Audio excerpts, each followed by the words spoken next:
Amigos e amigas, canal do Xavier, e eu sou o Xavier. Gente, em primeiro lugar, deem um like, compartilhem esse vídeo, se inscrevam no canal, acione o sininho para receber todas as notificações e façam comentários. Isso é muito importante para a gente continuar crescendo, para a gente continuar fazendo esse trabalho. Principalmente o like e a inscrição. Mas se vocês puderem também compartilhar, acionar lá o sininho, todas as notificações e fazer comentários, o Xavier agradece. Gente, Bolsonaro fez ontem uma reunião com o Ministério, chamando os comandantes das Forças Armadas. Uma reunião de emergência. Ontem, porque eu estou fazendo esse vídeo, já são quase 2 horas da manhã do dia 27. Então, há algumas horas atrás. Isso depois dele voltar de Minas. Agora, eu pergunto, por que o Bolsonaro... eu vou até...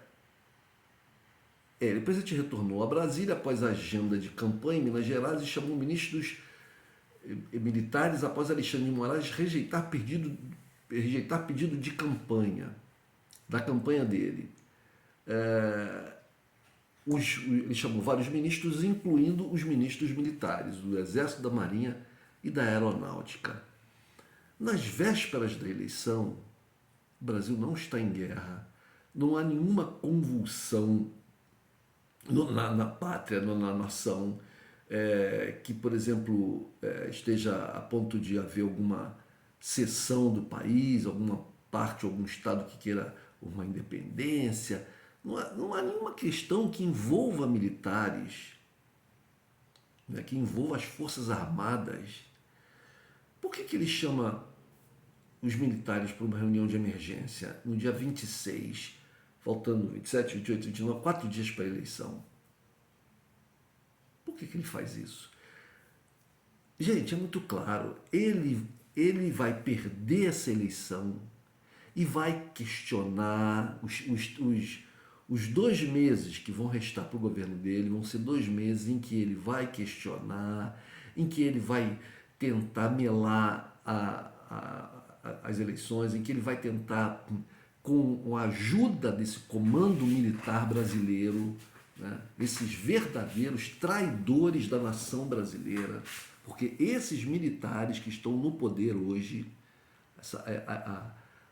o alto oficialato é dos mais antinacionais que esse Brasil já teve. Nunca antes na história desse Brasil. Essa gente se vende por carguinhos, se vende por pouco, trai o seu próprio país, porque é isso que são esses generais, esses oficiais da Marinha, do Exército, da Aeronáutica. Essa gente que tem um projeto para o Brasil, e esse projeto que eles têm é de um Brasil submisso aos interesses norte-americanos, submisso, um país agrário, em que eles, como forças armadas, têm o papel de repressão e contenção do povo. É esse o papel que eles querem para o Brasil e para eles no Brasil. Então, o que eles vão fazer? Vejam que os peritos lá das Forças Armadas que ficaram acompanhando lá, fazendo análise sobre as urnas, o funcionamento das urnas, não falaram nada sobre algum problema nas urnas. Ora, gente, se eles tivessem descoberto alguma coisa que realmente pusesse em xeque a segurança, a eficiência das urnas eletrônicas, vocês sinceramente acham que eles estariam guardando essa descoberta para o quê? Para o segundo turno? Vocês realmente acham? Vocês acham que se os peritos das Forças Armadas tivessem descoberto já no primeiro turno que o sistema das urnas eletrônicas é passível de ser fraudado, é inseguro, tem falhas grandes, vocês acham que eles não teriam colocado essa questão em público e não teriam tentado já interromper as eleições? Claro que sim, claro que sim. Eles não encontraram nada, mas vão jogar e disseram que só vão entregar, né, o resultado depois do segundo turno, ou seja, eles estão esperando ver, porque se o Bolsonaro ganhar, eles vão questionar o quê? Não precisa ser questionado. Agora, se o Bolsonaro perder, eles vão entrar com alguma enrolação, assim como estão essa semana aí, cara, com essas tentativas, esses planos aí, a partir dessa coisa horrorosa feita por esse marginal de quinta, esse tal de Roberto Jefferson, que devia estar atrás das grades há muito tempo. Há muito tempo não deveria ter sido concedido para ele a prisão domiciliar com tornozeleira eletrônica. Esse cara tem que ser acorrentado nas grades de uma cadeia, de uma cela pequena e ficar lá preso. Assim como ele, os chefes dele. Né? Então é isso. Agora essa coisa das inserções lá nas rádios, outra fraude, outra invenção. Gente, eu tenho feito aqui com companheiros, né, voluntários, gente progressista, gente de vários partidos, tenho feito campanha nas ruas aqui no Rio de Janeiro. Rio de Janeiro, vocês sabem, é um lugar tomado pela milícia. O governador corrupto, Cláudio Castro, da mesma estirpe de governadores presos, como Sérgio Cabral, Pezão, Garotinho, Rosinha Garotinho, toda essa turma aí terrível, o Wilson Witzel, né? E ele está no mesmo caminho de ser preso, né? O povo carioca votou nesse cara contra um homem, Marcelo Freixo, um homem que encarou as milícias do Rio de Janeiro, que por causa disso teve que andar 24 horas com segurança, anda até hoje, né? com policiais federais, né? Fazendo a segurança dele. Teve que sair do Brasil por um período com a mulher e os filhos para se proteger, porque liderou uma CPI, uma comissão parlamentar de inquérito na Assembleia Legislativa do Rio de Janeiro, para apurar, investigar e descobrir, como descobriram, os esquemas montados pela milícia, pelas milícias que tomam aqui o Rio de Janeiro. A população não preferiu esse homem, preferiu esse corrupto, esse filho desse esquema corrupto já de vários governadores, que é o Cláudio Castro. Então é muito difícil fazer campanha de rua aqui. Nós estávamos fazendo aqui num bairro em especial, um bairro que tem uma classe média metida rica e que há muitos e muitos bolsonaristas. E nós recebemos apoio de muita gente, mas também recebemos as pessoas passavam de carro, e a gente com bandeiras ali, distribuindo adesivos, e xingavam, ladrão, sai daí, corrupto, não sei o que, acusa que o Lula, ladrão, tinha que estar preso, aos berros, muitas pessoas. E por incrível que pareça, gente, por incrível que pareça, muitos motoboys negros, pobres, sem nenhuma garantia de emprego, reproduziam esse tipo de comportamento também. Isso por causa da lavagem cerebral feita já de muito tempo pela mídia, que era antipetista, né? E que ajudou a construir toda essa ideia da corrupção, do PT, do ladrão, né? Toda essa grande mídia aqui no Rio de Janeiro, no Brasil, Globo, Folha de São Paulo, Estado de São Paulo, e essas televisões aí todas, SBT, Record, Bandeirantes e tal. Hoje em dia uma parcela dessa, né? Hoje uma parcela desses jornalistas e dessa mídia, né? Vendo o perigo, né? O perigo para eles próprios também, mas o perigo para toda a sociedade, né? Os seus filhos, seus netos, que é a continuidade do governo Bolsonaro, hoje pegam leve com Lula, né? Alguns até desejam a eleição do Lula, porque pensam assim, né? O menos pior. Mas essa gente toda contribuiu muito para construir essa imagem do PT, de partido da corrupção, e quando é justamente o contrário, os partidos corruptos mesmo estão todos na base do Bolsonaro, né?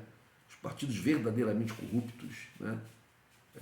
Com democratas, PTB e outros partidecos aí fisiológicos, estão todos na base desses novos aí, PSL, União Brasil e sei lá mais o que.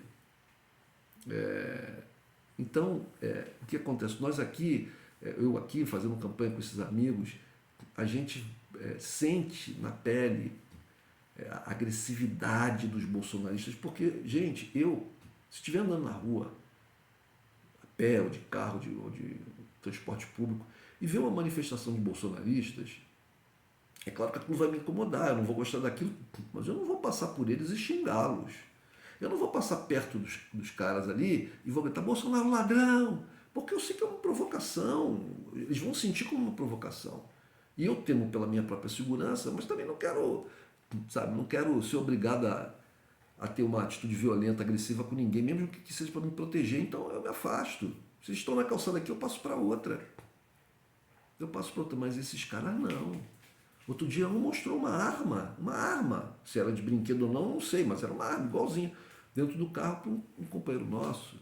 Outro dia uma companheira nossa foi xingada de ladra por um motoboy, e ela foi lá cobrar ele, porque ele teve que parar no sinal bem à frente. Eu fiquei atento ali, prestando atenção se ele fosse reagir, porque ela uma mulher sozinha, mas ela até conseguiu conversar com ele, e ele até parece que até se desculpou com ela. Mas existe muita gente agressiva. Né? Então, mas isso por causa de quê? Porque o Bolsonaro, eu nunca vi isso aqui no Brasil. Olha, eu acompanho eleições aqui, a minha vida toda aqui no Rio de Janeiro, desde a redemocratização no Brasil, desde a redemocratização. A primeira vez que eu votei foi em 1982, se não me engano, na eleição para Brizola, Rio de Janeiro. Eu tinha 19 anos de idade. De lá para cá já, né, já passei por várias eleições municipais, estaduais, né, para o governo federal, etc. E rivalidade sempre houve, mas esse nível, e gente com cérebro de minhoca também sempre existiu, desde o início da humanidade.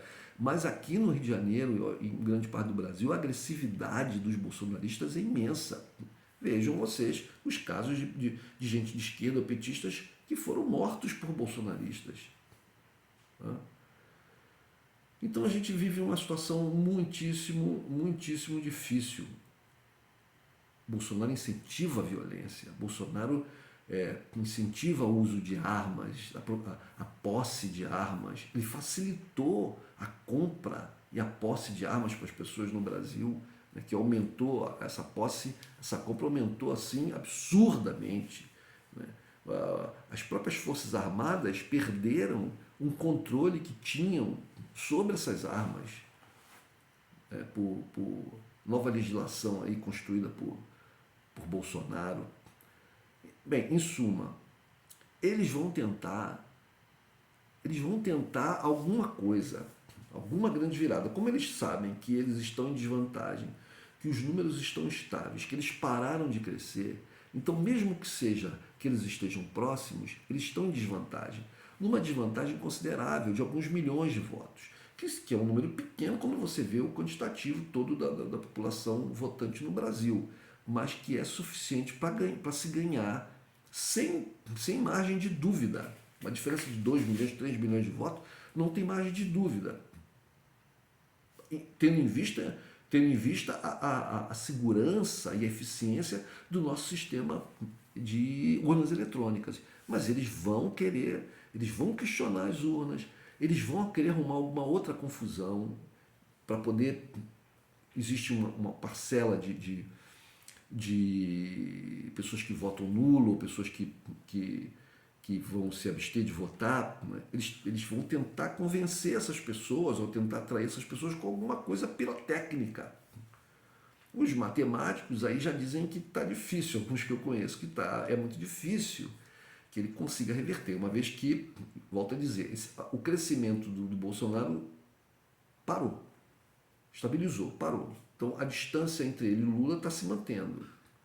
Em 4 dias, essa distância está aí variando, digamos, entre 2,5 e 5,5 milhões de votos. Para eles reverterem isso a seu favor, é muito difícil, é muito difícil. Não é impossível, mas é muito, muito difícil. A não ser que eles criem um fato, né? Um fato tão absurdo que faça com que muita gente que votaria em Lula desista, se abstenha ou vote nulo, que uma outra parcela pequena, mas uma parcela vote neles, e que pessoas que votam nulo ou que não foram votar, mudem de ideia e votem no Bolsonaro. e vão votar e votem no Bolsonaro. Então é muito difícil, mas eles podem tentar, eles vão tentar. Então a gente tem que estar preparado. Tem que estar preparado para factoides, né? Eles vão tentar criar na mente das pessoas, né, uma confusão, né, vão tentar quebrar a racionalidade das pessoas com algum evento. Eles vão tentar fazer isso. Isso antes das eleições. Se não conseguirem, e a vitória de Lula se manifestar nas urnas, eles vão partir para um ataque ao sistema eleitoral. Vão contar, o governo Bolsonaro vai contar com a ajuda dos militares. Eu temo que os militares até venham a fraudar o acompanhamento que eles fizeram, né, do primeiro turno e agora do segundo. Eu temo que eles venham a fraudar esse acompanhamento a mando de Bolsonaro. Porque o que eu percebo é que esses militares que estão agora aí no oficialato das 3 Forças Armadas são antinacionais,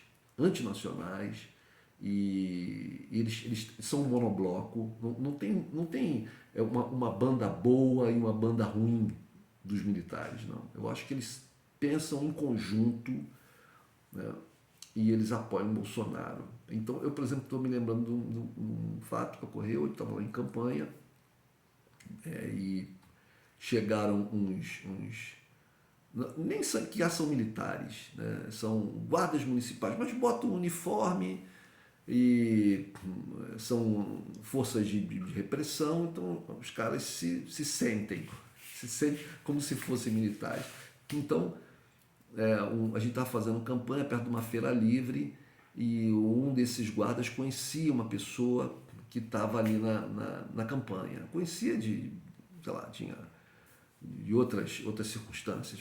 Aí se cumprimentaram e tal, falaram coisa, e o guarda, eram 2 guardas. Então, quando o guarda está indo embora, ele fala assim: valeu, um abraço, tamo junto. Que é um tipo de saudação, cumprimento aqui no Brasil, aqui no Rio de Janeiro principalmente. Tamo junto, né? Não é nem estamos juntos, é tamo junto. E quando ele fala, ele vira-se para esse amigo se despedindo e fala: tamo junto. E quando vai saindo, o outro guarda fala assim: tamo junto porra nenhuma. Fala para ele: tamo junto porra nenhuma, vou me juntar a petista, porra, comunista, e saem os 2 andando assim. Então é essa mentalidade dessa gente. É muito difícil mudar isso. Mas eu tenho fé. Eu estava vendo as notícias agora aqui no YouTube, e vi o jornal Estado de Minas falando que tinha uma matéria falando sobre astrólogos, falando sobre a eleição. E aí eu vi que os astrólogos, quase a totalidade, falavam que a tendência é Lula. Uma minoria falava que está indefinido, com uma leve tendência para Lula, mas está indefinido, pode dar Bolsonaro também. Mas a maioria dizia que era Lula. Isso me chamou a atenção. Eu fui ver em outros canais de mídia, e vi lá outros profissionais das chamadas previsões esotéricas, né? Então tinha cartomante, pai de santo, jogador de búzios, e outros. E quase todos eles falavam que Lula vai ganhar. Então, se até os místicos estão do nosso lado, então é porque as coisas vão se realizar. E Lula vai ganhar essa eleição. Com fé. Um abraço, gente.